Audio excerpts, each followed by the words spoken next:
रुक कर लेते हैं कमोडिटी बाजार का, क्योंकि काफ़ी हलचल वहां पर भी चल रही है। और आज हमारे साथ कमोडिटीज़ पर चर्चा करने के लिए ट्रेडबुल सिक्योरिटीज से भाविक पटेल जी इस वक्त हमारे साथ जुड़ चुके हैं।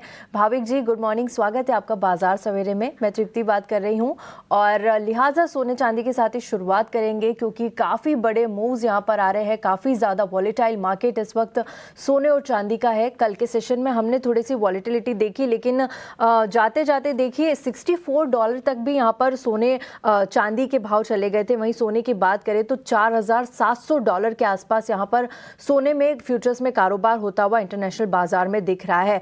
करीब करीब 13% की गिरावट। इतने बड़े करेक्शंस क्यों आ रहे सोने और चांदी में, और इस वॉलेटाइल मार्केट में इस वक्त क्या सलाह होगी निवेशकों को? गुड मॉर्निंग दीप्ति जी। देखिए, फ्राइडे और मंडे को जो हमने करेक्शन देखा था वो क्लियरली ओवर लेवरेज पोजीशंस थी, तो वो अनवाइंड हो रही थी। उसके बाद 2 दिन हमने देखा था कि शॉर्ट कवरिंग आया, बट अगेन अभी जो करेक्शन शुरू हुई है वो अभी फंडामेंटल्स पे है, जहाँ पे लीसा कुक जो फेड मेंबर है उन्होंने स्टेटमेंट दिया है कि जब तक उनको इन्फ्लेशन कम नहीं हो रहा तब तक वो इंटरेस्ट रेट कट के लिए वोट नहीं करेंगे। दूसरा, जो नए चेयरमैन आने वाले हैं फेड के, केविन वॉश, उन्होंने भी स्टेटमेंट दिया है कि वो फेड की बैलेंस शीट है वो अभी कम करना चाहेंगे। तो इसकी वजह से मार्केट के भी एक्सपेक्टेशन कम हो गए हैं कि आगे जाके रेट कट हो सकते हैं, जो कि गोल्ड और सिल्वर के लिए नेगेटिव है। क्योंकि कल हमने देखा था कि यूएस के जो जॉब्स ओपनिंग आए थे वो 6 साल के लो थे। Job openings, job unemployment claims थे वो भी बढ़ के आए थे, बट उसके बावजूद भी गोल्ड और सिल्वर में करेक्शन हुआ था। तो यहाँ पे अभी फोकस हो गया है कि आगे शायद फेड है रेट कट नहीं करेंगे। इसकी वजह से गोल्ड और सिल्वर में करेक्शन, और सिल्वर मुझे लग रहा है ज्यादा करेक्शन होगा कंपेयर टू गोल्ड, क्योंकि कंपेरेटिवली हमने जब करेक्शन देखा था फ्राइडे और मंडे को तो सोने का 4300 का सपोर्ट था, अभी भी मेंटेन किया है, पर चांदी का $70 का जो सपोर्ट था वो ब्रेक हो चुका है। मुझे लग रहा है यहाँ से वॉलेटिलिटी तो बढ़ेगी, बट सोने और चांदी में ज्यादा करेक्शन होगी। अब दोनों में बिकवाली की ही राय है, दोनों में एक्सपेक्टेड है कि गैप डाउन ही ओपनिंग होगी। यहाँ पे सोने में 150 पे बेच सकते हैं 148 के टारगेट के लिए, और 1,51,300 का स्टॉप लॉस रहेगा। और चांदी में भी 2,40,000 पे बेच सकते हैं 232 के टारगेट के लिए, और 244 का स्टॉप लॉस रहेगा। और राइट भाविक, यहाँ पर बिकवाली की रणनीति सोने चांदी दोनों में आपने दी है। सोने में टारगेट 148 का आप दे रहे हैं और चांदी में टारगेट 232 का दे रहे हैं। अच्छा, कच्चे तेल को लेकर किस तरह का माहौल आपको बनता हुआ दिखाई दे रहा है? देखिए, कच्चे तेल में भी वॉर प्रीमियम थोड़ा कम हुआ है। आज यूएस और ईरान के बीच में बैठक है, प्लस जो रशिया और यूक्रेन के बीच में जो बैठक होने वाली थी, टॉक्स, वो भी थोड़ी पॉजिटिव होके आई है, स्टेटमेंट पॉजिटिव है। तो मुझे लग रहा है कि अभी फिलहाल के लिए थोड़ा मिलिट्री एक्शन है वो टल गया है, जिसकी वजह से लग रहा है कच्चे तेल में वापस से गिरावट आ सकती है। तो आज के दिन शॉर्ट करके चल सकते हैं 5750 पे, 5650 के टारगेट के लिए 5810 का स्टॉप लॉस रहेगा।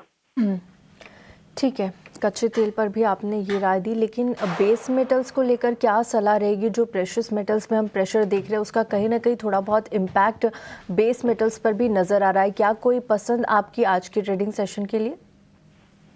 जी, कॉपर में ही बिकवाली कर सकते हैं, और आपने सही बताया कि सिनर्जी हो गई है कि जहाँ पे प्रेशियस मेटल्स में तेजी होती है बेस मेटल में होती है, प्रेशियस मेटल में गिरावट होती है बेस मेटल में। तो कॉपर में भी एक्सपेक्टेड है कि आज के दिन कंटिन्यू रहेगी गिरावट। 1228 पे शॉर्ट कर सकते हैं 1220 के टारगेट के लिए, 1234 का स्टॉप लॉस रहेगा।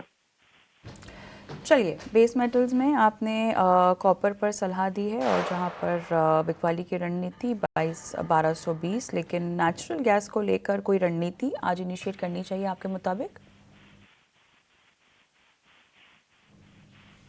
भाविक, आपको मेरी आवाज़ आ रही है?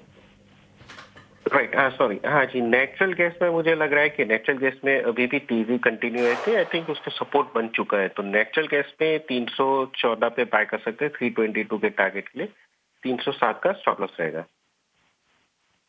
ठीक है, 307 का एक स्टॉप लॉस यहाँ पर आप नेचुरल गैस में, और बाय की रणनीति भाविक आप सुझा रहे हैं ना एनजी के लिए भी आज? Yes, bye. जी बिल्कुल, ठीक है, ये तो हो गई नेचुरल गैस की बात, लेकिन भाविक हम लगातार देख रहे हैं कि बहुत बड़े बड़े करेक्शंस यहाँ पर आ रहे हैं, तो एक सलाह आपसे हमारे निवेशकों के लिए चाहते हैं, क्योंकि देखिए इन लेवल्स पर कई बार ये भी होता है कि जितनी बड़ी रैली सोने और चांदी में हाल फिलहाल में देखने को मिली, उतना ही बड़ा करेक्शन भी यहाँ पर आया, लेकिन अब फिर से निवेशकों को लग रहा है जिस तरह की तमाम जियोपॉलिटिकल टेंशन यहाँ पर चल रही है, क्या इन लेवल्स पर उन्हें बाय करना चाहिए? एक सुरक्षित सलाह आप क्या देंगे सोने और चांदी के लिए, और अगर आपको बेट लगानी है सोने और चांदी में तो आप कहाँ लगाएंगे आने वाले दिनों के लिए? देखिए सेफ्टी की पॉइंट ऑफ व्यू से मुझे लग रहा है कि सोना ज्यादा बेहतर रहेगा। चांदी में हिस्टोरिकली ज्यादा वॉलेटाइल है और हमने रिटर्न भी चांदी में ज्यादा देखा है, तो डेफिनेटली करेक्शन भी चांदी में ज्यादा ही होगा। तो अभी भी मुझे लग रहा है कि अगर किसी को लॉन्ग टर्म के लिए निवेश करना है तो आई थिंक स्टैगर्ड मैनर में सोने में निवेश कर सकते हैं। चांदी में अभी फिलहाल बहुत वॉलेटाइल है, तो मैं बोलूंगा कि चांदी फिलहाल के लिए अवॉइड करना चाहिए। सोने यहाँ से एक्सपेक्टेड है कि 1,50,000 से 140 के बीच का पूरा एक जो जोन है वो एक अच्छा डिमांड जोन रहेगा, तो स्टैगर्ड मैनर में सोने में बाय कर सकते हैं। तरीके से किश्तों में जो है आप सोने में खरीदारी करें। सोने चांदी में से अगर पूछा जाए तो सोने में दाव लगाने की सलाह यहाँ पर आती हुई भाविक की तरफ से। भाविक, शुक्रिया हमारे साथ जुड़ने के लिए और कमोडिटी पर रणनीति बताने के लिए। लेकिन शो